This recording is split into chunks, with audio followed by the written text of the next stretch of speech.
Welcome back, Deep Divers. Today, we're going on a journey, through Hollywood's golden age to explore the life and career of a man who appeared in over 200 films, the legendary Ward Bond. You might know him best as Major Seth Adams from Wagon Train, but as you requested, we're going beyond that single iconic role. What's fascinating about Bond is that he was rarely the leading man, yet he left an undeniable mark on cinematic history.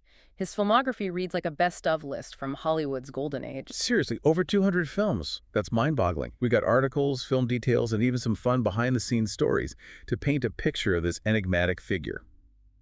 So who was Ward Bond beyond the tough guy persona? Let's start at the beginning. Ward Bond's story begins in Benkelman, Nebraska. From these humble beginnings, he found himself in California, attending the University of Southern California. USC. That's a major football school? Wait a minute. Was Ward Bond a football player? Not just any football player. He was a starting lineman on USC's first national championship team in 1928. Wow, a national champion.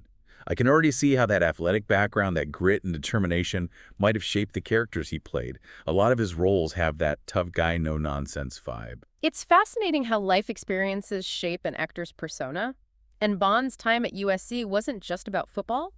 It's where he met another young man destined for Hollywood greatness, Marion Morrison, better known as John Wayne. John Wayne was on the USC football team, too. That's incredible. Imagine those two on the same field. They were quite the duo, both on and off the field. And it was on the set of the film Salute, directed by the legendary John Ford, that their paths truly intertwined. Both Bond and Wayne were hired as extras, and this chance encounter sparked a lifelong friendship and professional collaboration. So Salute was the catalyst for not one but two iconic Hollywood careers. Talk about a lucky break. Indeed. And that lucky break led to Bond and Wayne appearing in numerous films together, many of them directed by Ford, who clearly recognized their talent. Now, you mentioned Bond has over 200 film credits to his name. Was that typical for actors during that era? The studio system of that time had actors under contract, often working on multiple films simultaneously. This explains, in part, Bond's prolific output. But it wasn't just about quantity. He appeared in some of the biggest films of all time. It Happened One Night, Gone with the Wind, The Maltese Falcon. The list goes on and on. That's an impressive resume. Okay, I have to ask. With such an incredible filmography, why wasn't he a leading man? Bond was, for the most part, a character actor. He excelled at playing those supporting roles that add depth and color to a story. Think of him as the reliable foundation upon which the leading man's story is built. He seamlessly blended into any ensemble cast and delivered solid performances film after film. It's like he was the secret ingredient that made those classic films so good. So what kind of characters did he typically play? If you had to describe a Ward Bond character, what comes to mind? He often portrayed tough guys, cowboys, cops, soldiers, characters that exuded a certain gruffness. His imposing physique, he was 6'2" and almost 200 pounds, certainly lent itself to those roles. It's almost as if his football background and physique predestined him for those parts. It's fascinating how an actor's personal life can influence their on-screen persona. Speaking of persona, Bond's most famous role, Major Seth Adams on Wagon Train, came later in his career, right? Yes, Wagon Train ran from 1957 until his untimely death in 1960. I remember watching Wagon Train reruns with my family growing up. Bond was just perfect as that grizzled, no-nonsense trail boss. I read somewhere that the show was inspired by a film. Is that true? It was inspired by the 1950 film Wagon Master, directed by, you guessed it, John Ford, and Bond, of course, appeared in that film as well, further solidifying his connection to Ford and the Western genre. Okay, before we move on, you mentioned Bond appeared in some truly great films. Did you know he actually has 7 films on the American Film Institute's list of the 100 greatest American movies of all time? That's quite an accomplishment. For those unfamiliar, the AFI list is like a best of American cinema. Yeah. A curated collection of the most culturally, historically, or aesthetically significant films. For an actor to have 7 films on that list is extraordinary. I'm looking at the list now. We've got It Happened One Night, bringing up Baby Gone with the Wind, The Grapes of Wrath, The Maltese Falcon, It's a Wonderful Life, and The Searchers. Wow, that's an incredible legacy. It truly is. And it speaks volumes about Bond's versatility and the enduring power of the films he was a part of. It's clear that Ward Bond left an indelible mark on Hollywood. Now, for our listeners who are eager to learn even more about Ward Bond, his filmography, and the golden age of Hollywood, be sure to check out https://redkubrick57.system.io. You'll find a wealth of information there. It's a fantastic resource for anyone who wants to delve deeper into the world of classic cinema. Okay, let's shift gears for a moment. We've talked about his success, but Bond's life unfortunately ended far too soon. Tragically, Bond died of a massive heart attack in 1960, at the age of 57, while Wagon Train was still running. That's heartbreaking, to think he was taken so young at the height of his career. His death was a shock to the entertainment industry and his legions of fans. John Wayne, his longtime friend and colleague, delivered the eulogy at his funeral. It was a testament to the deep bond they shared. Their friendship seems like something out of a Hollywood movie itself. Forged on the football field and lasting through decades of shared experiences. It's a testament to the power of those early connections and the enduring nature of true friendship. Well, despite his tough guy roles, it sounds like Ward Bond had a big heart. He was clearly a loyal friend, and his on-screen presence suggests a mischievous side as well. He definitely had a mischievous streak. Hmm. There's a famous story from the set of The Searchers that illustrates this perfectly. Oh, I love behind-the-scenes stories to tell. Picture this. The crew is meticulously setting up a shot for one of John Wayne's most crucial scenes. The tension is high. Everyone is focused. Wayne delivers a powerful monologue, nails the first take. Everyone breathes a sigh of relief, but then disaster strikes. The camera suddenly stops working. Oh no, what happened? Was it a technical malfunction? Initially, everyone thought so, but later it came to light that the culprit was none other than Ward Bond. Ward Bond, what did he do? It seems he'd unplugged the camera. Unplugged the camera. Why on earth would he do that? Well, he needed to charge his electric razor. Apparently, Bond needed a shave, and the nearest outlet happened to be powering the camera. I can only imagine the crew's reaction. They must have been terrified, especially with John Ford's legendary temper. You're right. The crew knew exactly what had happened, but they were too afraid to tell Ford the truth. They scrambled to fix the technical malfunction, while Bond calmly finished his shave. This story is giving me a much clearer picture of Ward Bond.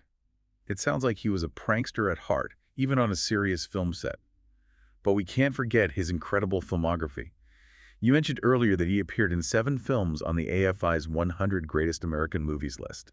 It's a testament to the quality and impact of his work. To have that kind of representation on a list that defines cinematic excellence is truly remarkable. Absolutely. And it's not just the AFI list. He worked with some of the biggest names in Hollywood. John Ford, John Wayne, and appeared in films that continue to be studied and celebrated today. His legacy extends beyond those individual films. Though Bond represents a bygone era in Hollywood, a time when actors were larger than life, both on and off screen. You're right. He embodied a certain kind of American masculinity that, while perhaps outdated today, still holds a certain fascination.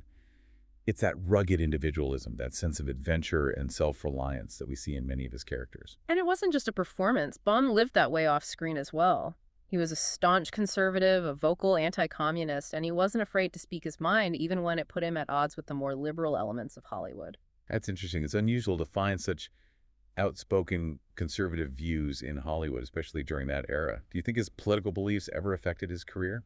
It's hard to say for sure, but some speculate that his outspokenness might have contributed to him remaining a character actor despite his undeniable talent. It makes you wonder what might have been if he'd toned down his views, or if Hollywood had been more accepting of differing political perspectives back then. It's a question worth pondering. It's a reminder that even in the entertainment industry, societal and political contexts can play a role in shaping careers. It's also a testament to Bond's integrity. He stayed true to himself even when it might have been easier to conform. Absolutely. He was a man of principle, and that came through in his work and in his life. Okay, so we've talked about his football background, his friendship with John Wayne, his political views, and his incredible filmography. What else can we glean from the research you've done? What other insights can you share about Ward Bond, the man? Beyond his strong convictions, Bond was known for his love of the outdoors. He was an avid hunter and fisherman, often embarking on adventures with John Wayne and John Ford. These trips became legendary in Hollywood circles, filled with camaraderie, tall tales, and occasionally mishaps. Oh, do tell. I'm picturing those 3 larger-than-life personalities out in the wilderness, probably causing all sorts of mischief. There's a story about John Wayne accidentally shooting Bond with a shotgun on one of their hunting trips. Wait, John Wayne shot him? Was it serious? It was an accident, thankfully not serious, but one can only imagine how John Ford reacted. Knowing Bond's penchant for pranks, he probably gave as good as he got. This is fascinating. We're getting a much clearer picture of Ward Bond, not just the actor, but the man, the athlete, The friend, the prankster, the outdoorsman, the outspoken conservative. It's amazing how all these facets of his personality come together to create such a unique and memorable figure. It's a reminder that people are complex and multifaceted, and in Bond's case, those complexities seem to fuel his on-screen presence. Absolutely. It's what makes him so compelling to watch even today. There's a depth and a genuineness to his performances that transcends time. Speaking of transcending time, Bond's work continues to be enjoyed and studied by film enthusiasts around the world. For our listeners who are looking to delve deeper into the life and career of Ward Bond and the golden age of Hollywood, we highly recommend visiting https://redkubrick57.system.io. It's a fantastic resource filled with information, insights, and behind-the-scenes stories that will enhance your appreciation for classic cinema. Now, where were we? Ah, yes, we were talking about Bond's multifaceted personality. And the fact that he appeared in some of the most critically acclaimed films of all time, films that continue to be relevant and impactful today, it makes you wonder what his approach to acting was, how he brought those characters to life so convincingly. That's a great question. Unfortunately, we don't have any direct insights into his acting methods from the research you provided. There are no interviews or personal reflections on his craft. That's a shame. But perhaps we can glean some insights by analyzing his performances, by looking at the choices he made as an actor. Exactly. For instance, consider his role as Reverend Captain Clayton in The Searchers. He embodies the moral conflict of the West, a man of God grappling with violence. Bond's performance adds depth to the film's exploration of a revenge family and the changing landscape of the American West. That's a great point. It's not just about delivering lines, it's about understanding the characters' motivations, their internal struggles. And Bond, despite often playing tough guys, conveyed those complexities with subtlety and nuance. Exactly. He wasn't just playing a type. He was inhabiting a character, bringing a sense of humanity and depth to even the most gruff and hardened roles. It's that depth, that ability to connect with audiences on an emotional level that makes his work so enduring. Absolutely. And it's something worth considering when we think about the actors in the films that resonate with us today. What qualities do they possess that make their performances so memorable? It's a great question for our listeners to ponder.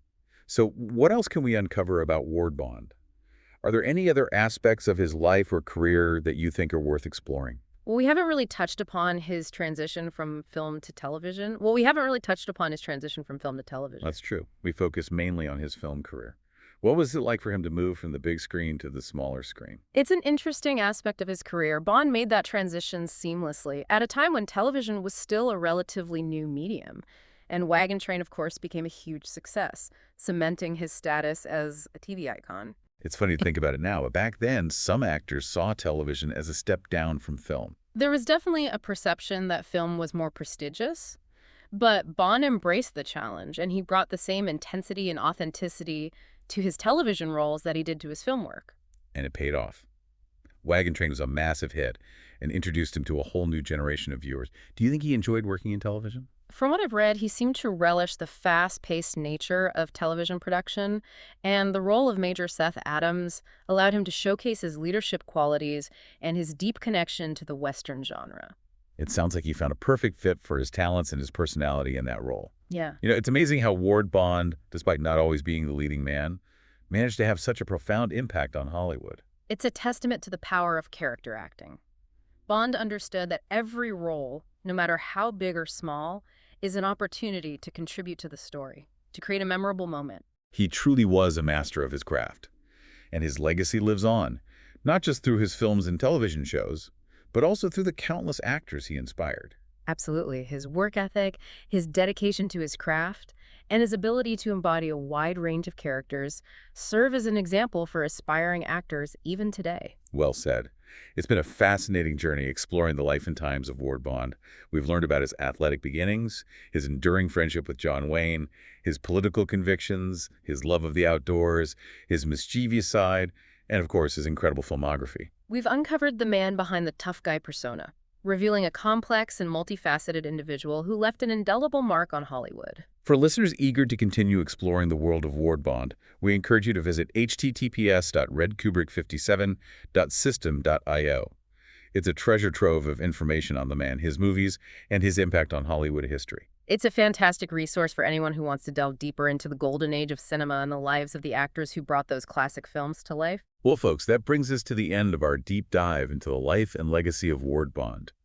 I hope you've enjoyed this journey as much as we have. He may be gone, but his spirit lives on through his work, his friendships, and the countless lives he touched. As we reflect on his remarkable career, let's remember that even those who don't always play the lead can still leave an enduring mark on the world. Thanks for joining us for this deep dive. We'll be back soon with another fascinating exploration into the world of film and history. Until then, keep exploring, keep learning, and keep those classic films rolling. Thank you for listening to the Deep Cut Cult Podcast.